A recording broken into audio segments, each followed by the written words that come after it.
What happens when you put a career-focused woman with 2 kids trying to balance home and work life in a room with a microphone? Lots of laughter, tears, and great advice. Welcome to 2 Kids and a Career.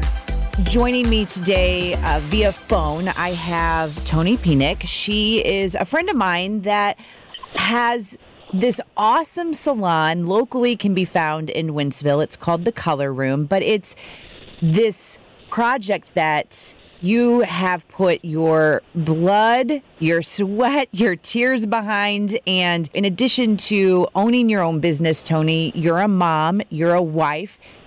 There's something that happened recently on social media that made me say, oh, I got to get this girl on. First of all, let's talk about the salon. Let's talk about how you made that happen, because there are plenty of women listening that want to make a dream happen and they're scared.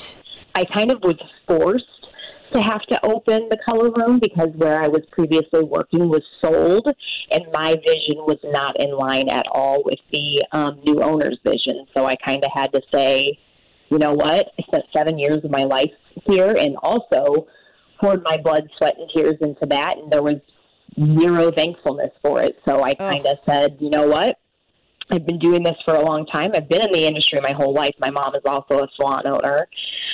So, you know, I kind of always knew I wanted to, but when you start looking at the numbers, it's really scary. And luckily, I just was kind of naive to it. And money, to me, is not what drives me. It's changing the industry is what has caused me to have to do this. So you had to sacrifice a lot, though, because you are a mom and a wife. And walk me through that, what it's like trying to juggle these 2 passions, actually 3 passions, really. Yeah, it's really kind of crazy. I want to say, like, the organization is the most important key, and not everybody has it. I've had to learn how to become super organized and sit down and actually plan each day out.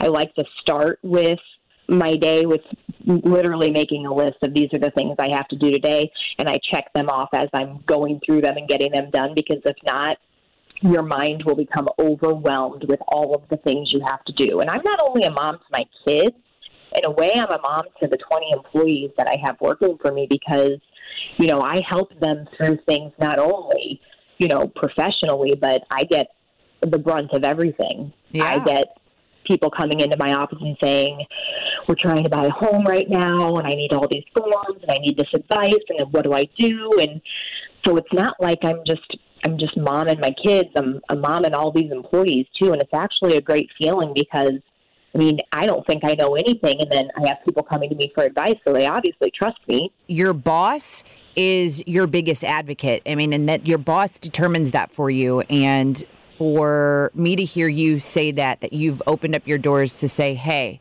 I'm your boss, but I'm also here as a mom to give you advice. That sets a tone and makes a huge difference with the employees. Yes, and I think, too, being present in whatever situation you're in. When I am at work, I am present at work. When I'm at home, I am present at home. Mm-hmm. People will always joke and say, you never answer your phone when you're at home. And obviously, if the salon were to call me, I know I need to answer my phone. Right. But I'm not always going to pick up my phone if I'm at home and that's my time with my family.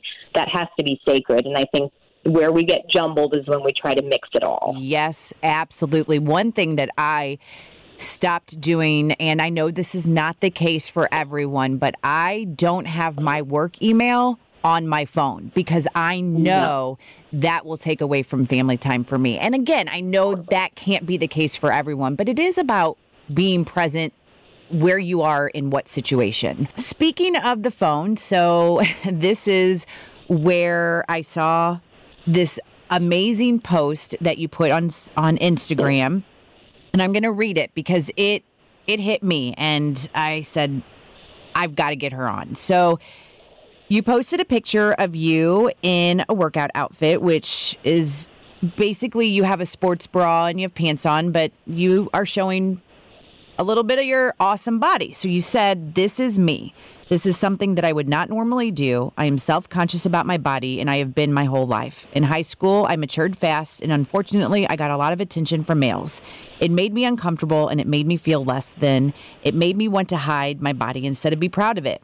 Ultimately, it made me hate my body and treat myself like crap by consuming terrible food and abusing my sanctuary. I became depressed, unhappy, and even more unhealthy. Fast forward years later, my husband finally gave me the courage to see a doctor about my depression. They handed me a prescription and said, see you in 6 months. I stayed on that medication for 9 years. I felt nothing at times. I was stable, but felt nothing. I had to make a change, so I did. I decided that I was going to use what I had: legs to run, arms to lift, muscles to move. I eat healthy, and yes, I cheat because I earn it.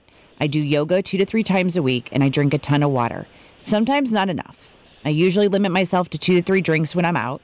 I get my steps in every day, and I work hard every day to not let myself get back to that dark place. No medications, no depression, and self-motivation has gotten me here. This is me, and I am proud of where I am. I would have never posted a picture of myself like this before, and that was in all caps. And I'll be okay. I'm a woman, a mom, a leader, and a friend who wants all my other fellow ladies to know they are beautiful.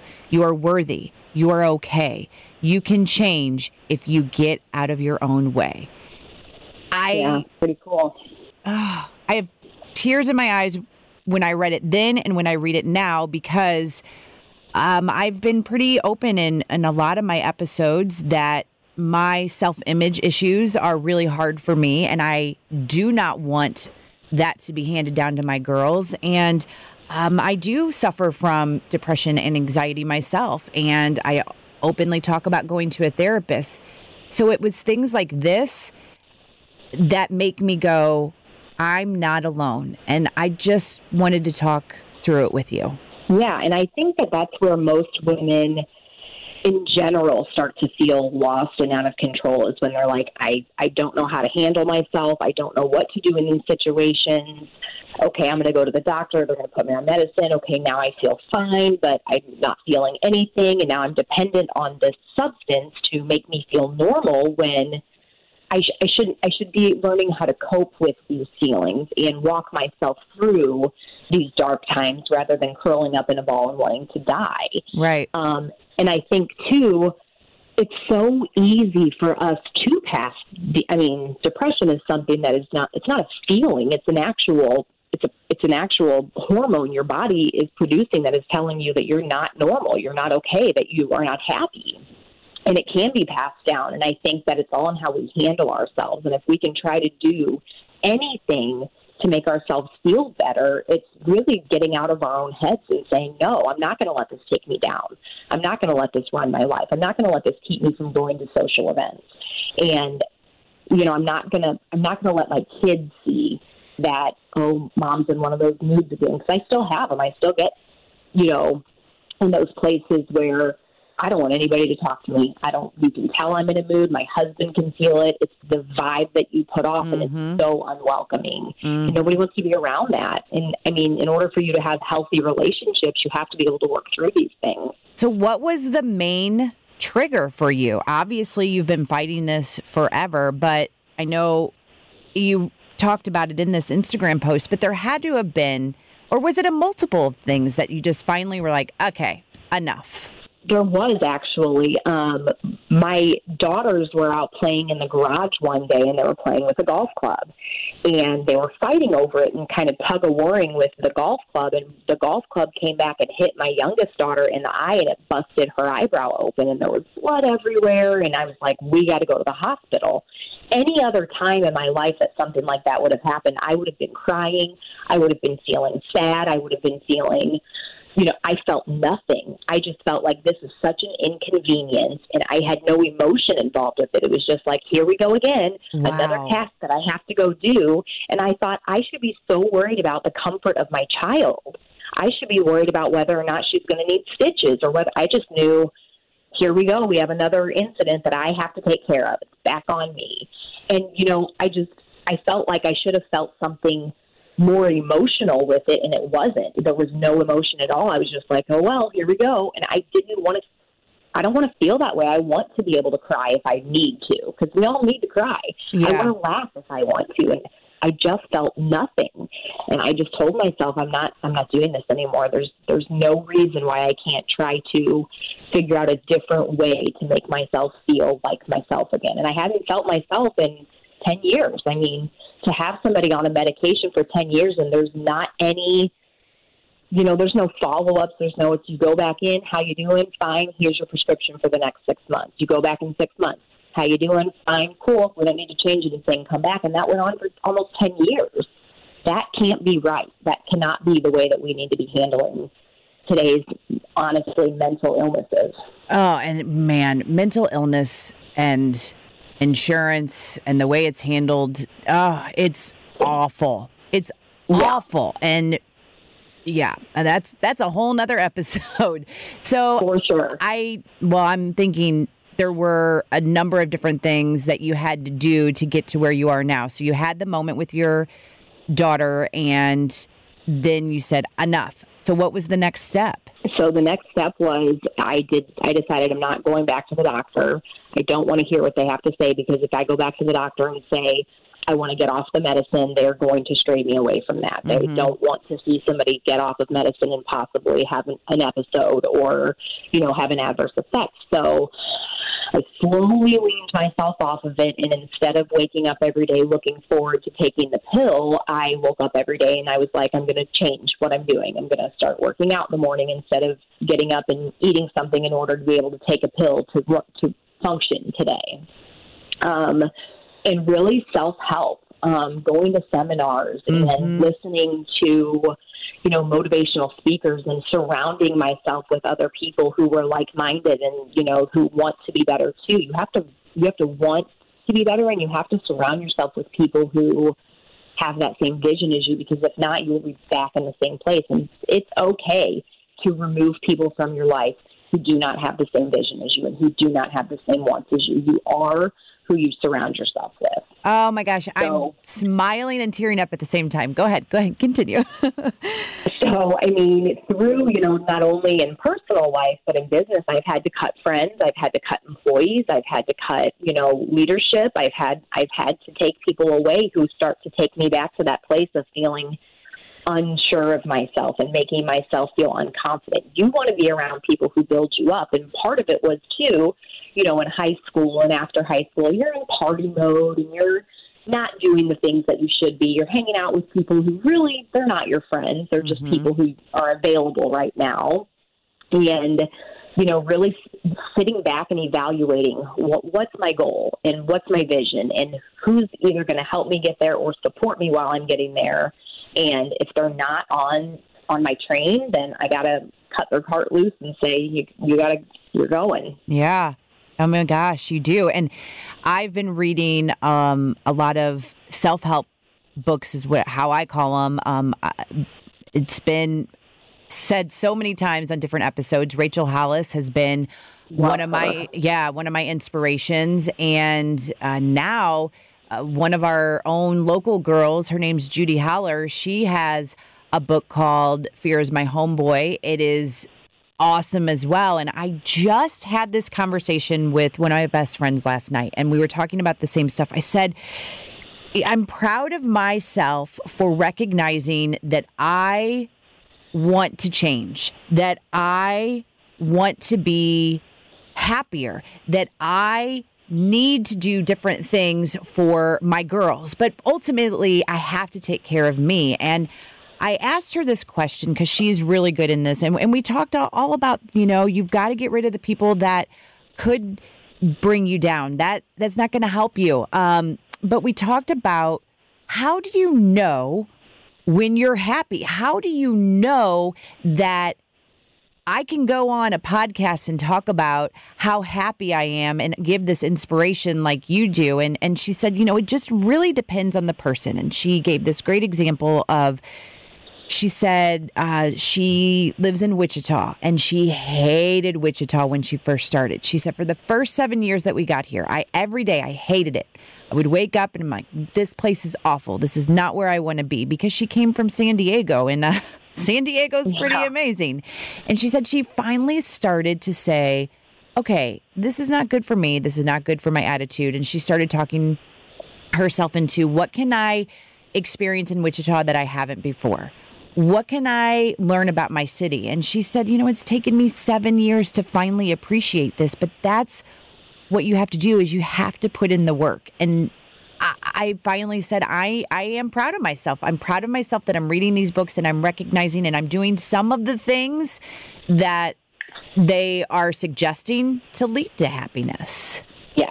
It's just one of those things, though, but you have to keep going. It's also a trained trait, too. You can't just wake up and tomorrow, because you say you want to be happy, you're going to be happy.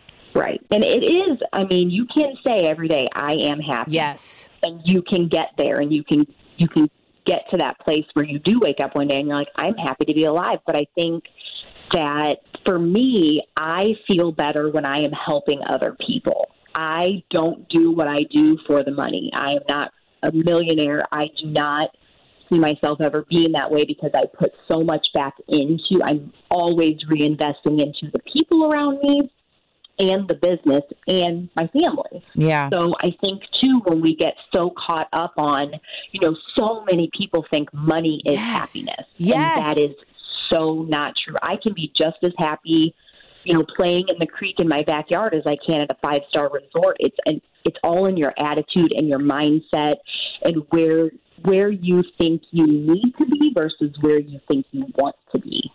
Absolutely. Need and want and will and have. Those words are game changers. Yes. They really, truly are. They dictate so much of what's going to happen in your life.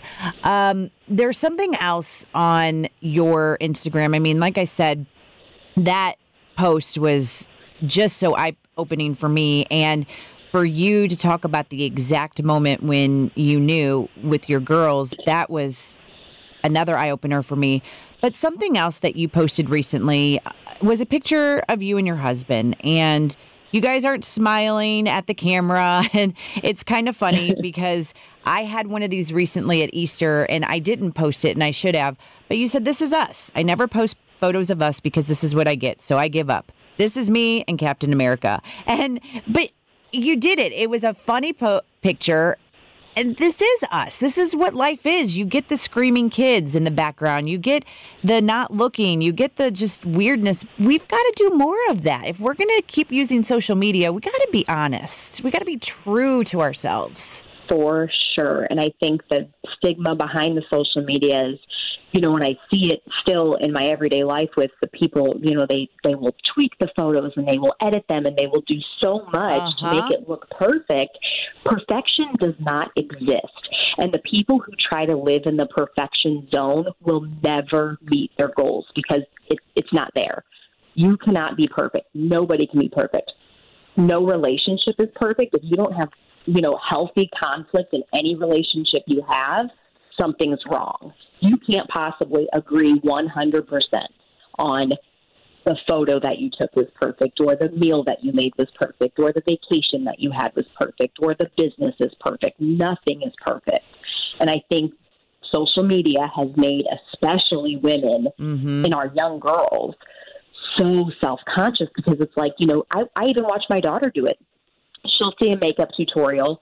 She'll go in the bathroom. She'll try to do it. And she's like, it doesn't look like when he did it. No, but it looks like when you did it. And that should be praised. That should be something that we start concentrating on more. No, you're not going to look like the professional makeup artist that just did the video online. Right. But it's okay. At least you're trying. And I think, too, living in those raw moments and allowing yourself to open up to people and say that, no, marriage is not easy. And it's so easy to walk away. You can go to the lawyer tomorrow. If you and him agree, you can have those papers signed and be divorced in sometimes a week or two. You can go online and do it. Sometimes the things that I love the most about my husband are also the things I hate the most about him. The reasons why I fell in love with him sometimes are the reasons why I despise him.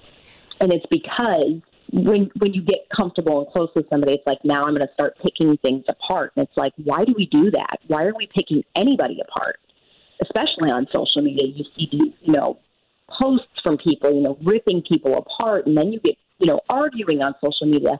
That's what's making us unhappy. Listening to people fight over politics, religion, sexual status. None of that is anybody else's business. If you're using something to uplift people, I'm game and I will follow you all day long. But the minute I see somebody doing something negative or arguing with somebody, I am unfollowing you. And that is not the point of what we are doing on social media. This was supposed to be a way for people to connect and for people to stay in touch and, to find long-lost friends. I mean, MySpace was the original platform, and then Facebook came out, and Facebook was created for college students. And now here we are, my 80-year-old grandma has it. Right. So it can be so good, but it can also be so bad. And my focus last year moving forward was I got to be real, and I have to let people know that I am not perfect. I actually had an employee tell me one day when we were in a one-on-one session that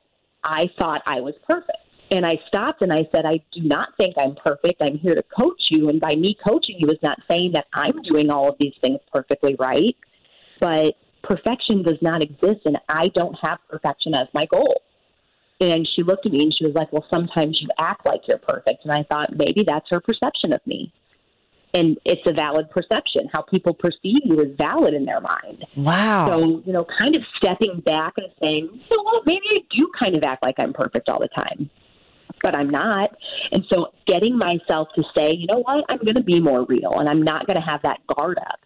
Most of the time when you have those people who are perfectly placed in pictures and, their life is so perfect, they've got a guard up, and they're trying to convince people that that is how life is, even though it's not. And we all know it. Wow, that's pretty gutsy of that employee. Yeah, she's no longer here, but for different reasons. I took that as, okay, this is her perception of me, and unfortunately, I am leading people who all have different perceptions of me. Right. What do I want their perception of me to be? That I need to start to focus on, how do I want people to see me? How do I want them to view me? Do I want them to trust me? If I want to, then I got to change something. Yeah, absolutely. One of the last things that I really kind of want to talk about, too, is you have girls and boys. Let's talk about the difference with that, because that's a whole nother thing. As I mentioned earlier and mentioned in previous episodes, I just want to make sure my girls do not have those self-esteem, self-image issues, but I don't even think about what it's like with a boy. And I mean, it's the same thing. Boys aren't as emotional as girls, so they're not going to let you know when they're upset or their feelings are hurt as quickly as a girl would, but they still have those feelings. So I've always tried to practice, more recently than ever, with talking to my kids in a mature way. Mm-hmm. I try not to yell. I try not to, go to your room. I try to get down at eye level with no matter what kid it is. Even my 20-year-old, his eyes are much taller than mine now. But I just really try to connect with them on a way that I would want somebody to talk to me. And in doing that, they've started to communicate with me better. Instead of crying and screaming and getting emotional, they've learned, okay, I need to sit down and have an actual conversation, and taking the time to do that. I know a lot of people use their drive home with their kids, to kind of dig into their day and see how it went. But some of that stuff doesn't come out until ready for bedtime. My 11-year-old, for instance, super emotional, has struggled in school big time, and she recently got diagnosed with ADD. So we're trying extremely hard to kind of get her to cope with the emotional roller coaster that comes with having ADD. She feels out of control. Yeah. And her feelings come out at night before bed. So I have made it my number one goal is, if she comes to me and says, Mom, I need to talk, we're going to sit down and talk. And she's at an awkward age, too, where there's lots of uncomfortable conversations that need to be had, but just being honest with them. You can't sugarcoat it. You can't hide it from them. You cannot keep them away from what society is throwing at them. So educating them on the proper information, first of all, they're going to hear things from their friends that aren't true, and some of them are true. And when they are true, you have to say, oh my gosh, I can't believe she knows that, but now I have to have that conversation with her. The difference between boys and girls, though, is boys, you can be more blunt. Their feelings don't get hurt as easily, but they still need the confidence too, and they still need to know that no matter what, you've got their back, even when it's something that you don't agree with. And I think boys love differently than girls. My 3-year-old son, Max, definitely is a mama lover. He will kiss me all day long and love on me, where, my girls, I have to kind of pull it out of them. And girls are sassy, and, if I'm in a bad mood, I don't want to, just like mom. Yep. So I think, teaching better ways of communication, better ways of, respect for others and manners. I cannot believe how many kids I'm around that just don't have manners. Mm-hmm. And I grew up with a dad who was military, so if I didn't use my manners, it was the end of my day. I was in my room, and I was definitely disciplined for disrespecting, my elders or not listening. And I think, America needs to wake up a little bit and go back and say, no, these are like teaching our kids morals and values, and we're not doing that. Right. Please and thank you, and be kind. Main things in our house. It's so funny because I have this list of criteria that I expect from all of my employees. We call them the set of golden rules. Basically, to come into work every day, you need to live by these golden rules. It's a list of 10, but I also, when I'm interviewing people, and be nice is the first one. I can't train you to be nice. You need to be nice. Yes. I can train your skill. I can train your professionalism. I can train you how to dress properly for your body type. I cannot make you be nice. That is something that you have to do on your own. It's not hard either. And it is one of those things where when you just, I feel like it changes your whole day when you're nice. Just say a compliment to a stranger or even to someone you know, but it makes you feel good and it makes them feel good. The compliment to a stranger thing I try to live by daily. Okay, so Toni, tell me again, I know locally for individuals, they're familiar with the area, Wentzville, that's where the color room is, but someone that's not in this area, where can they find you online just to learn more about you and your salon? Okay, so our website is wentzvillecolorroom.com. We are on Instagram as the_color_room. We're also on Facebook as the Color Room. We are located right off of the Parkway. A lot of people know where the Rizzo's restaurant is. We're in the same plaza as that.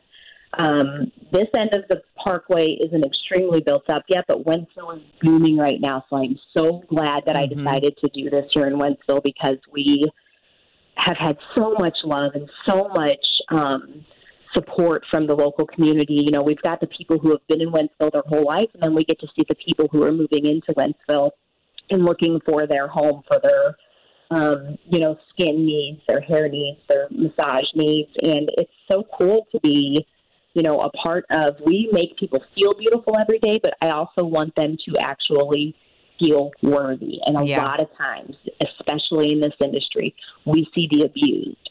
We see the lonely. We see the divorcees. We see, people who are trying to find somebody to spend their life with. We see people when they've had death. We see people when they're getting married. It's not only a salon and spa. We are here as a support system for women and men and kids. I mean, nobody wants to feel ugly or bad about themselves. Nobody woke up today and said, you know what, I'm going to be ugly today. Right. They just need guidance and they need help. And our number one goal is to make people's days brighter. That's our line. Brighter days start here, we promise. Because if you walk in and have any service done with us and walk out feeling worse about yourself, we have failed miserably. Yeah. Oh my gosh, that's awesome. Thank you for doing that for the public, and thank you for sharing your stories. I just, one last question, parting words, any advice you'd like to give someone listening? Just keep your chin up, get out of your own way, stop staying in the mindset of I can't or, oh, this is why. Just start saying I will and I'm going to, and there's going to be people who are going to fight you on it and not support you, and those aren't your people. Those aren't your people. Remember Not that. Your tribe. Thank you, Toni. Oh my gosh, thank you so much for having me. Thank you for joining me for today's episode. Make sure you subscribe, rate, and if you're feeling really generous, write me a review. And don't forget to join me next week for a new episode of Two Kids and a Career.